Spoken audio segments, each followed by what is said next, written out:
اعوذ باللہ من الشیطان الرجیم بسم اللہ الرحمن الرحیم اللہم صلی علی محمد وعلی آل محمد کما صلیت علی ابراہیم وعلی آل ابراہیم انک حمید مجید اللہم بارک علی محمد وعلی آل محمد کما بارکت علی ابراہیم وعلی آل ابراہیم انک حمید مجید۔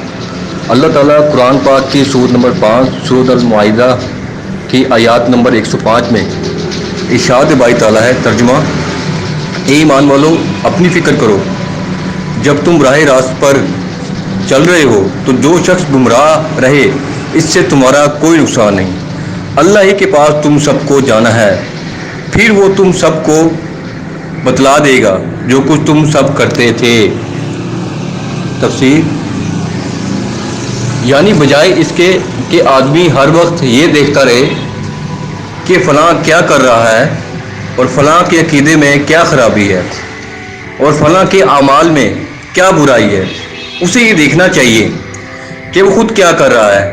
اسے فکر اپنے خیالات کی، اپنے اخلاق اور اعمال کی ہونی چاہیے کہ وہ کہیں خراب نہ ہو۔ اگر آدمی خود اللہ کی اطاعت کر رہا ہے، خدا اور بندوں کے جو حقوق اس پر عائد ہوتے ہیں انہیں ادا کر رہا ہے اور راست روی و راست بازی کے مقتضیات پورے کر رہا ہے، اور جن میں لازماً عمل بالمعروف و نہی عن منکر بھی شامل ہے، تو یقیناً کسی شخص کی گمراہی و کچ روی اس کے لیے نقصان دہ نہیں ہو سکتی۔ اس آیات کا یہ منشا ہرگز نہیں ہے کہ آدمی بس اپنی نجات کی فکر کرے، دوسروں کی اصلاح کی فکر نہ کرے۔ حضرت ابو بکر صدیق رضی اللہ تعالیٰ عنہ اس غلط فہمی کی تردید کرتے ہوئے اپنے خطبے میں فرماتے ہیں، لوگو، تم اس آیات کو پڑھتے ہو اور اس کی غلط تعویل کرتے ہو۔ میں نے رسول اکرم صلی اللہ علیہ وآلہ وسلم کو یہ فرماتے سنا ہے کہ جب لوگوں کا حال یہ ہو جائے کہ وہ برائی کو دیکھیں اور اسے بدلنے کی کوشش نہ کریں، ظالم کو ظلم کرتے ہوئے پائیں اور اس کا ہاتھ نہ پکڑیں، تو بعید نہیں کہ اللہ اپنے عذاب میں سب کو لپیٹ لے۔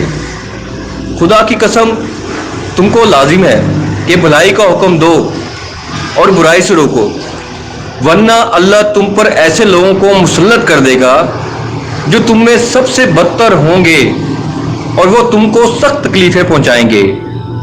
پھر تمہارے نیک لوگ خدا سے دعائیں مانگیں گے مگر وہ قبول نہیں ہوگی۔ اللہ نہ کرے ایسا واقعہ ہو کہ کوئی ہم پہ عذاب مسلط ہو جائے۔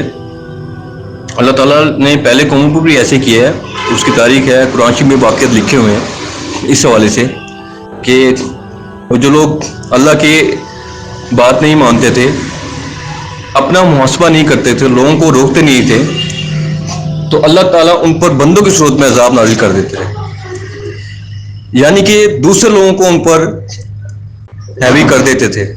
اب دوسرے لوگ کون ہیں؟ وہ کافر بھی ہو سکتے ہیں، بت پرست بھی ہو سکتے ہیں، کچھ بھی ہو سکتا ہے۔ اب اسی طرح آج کل جو ہو رہا ہے وہ یہودی جو ہیں ہم پر چڑھے ہوئے ہیں، اسرائیل۔ تو اللہ کا عذاب یہ ہے، اللہ کا تعالیٰ ہم اس عذاب سے بچائے کہ ہم بھول گئے ہیں اپنی تاریخ کو، اپنی روایت کو، اپنے خیالیات کو، اللہ تعالیٰ کی ہدایت کو، حضور اکرم صلی اللہ علیہ وسلم کی سنت کو۔ اللہ تعالیٰ سے دعا ہے جو کچھ پڑھا ہے اس پر عمل کرنے، اسے دوسروں تک پہنچانے کی توفیق عطا کرے۔ اللہ تعالیٰ ہمیں قرآن شریف کو ترجمے کے ساتھ پڑھنے، سمجھنے، اس پر عمل کرنے اور دوسروں تک پہنچانے کی توفیق عطا کرے۔ والسلام۔ Please subscribe. جزاک اللہ۔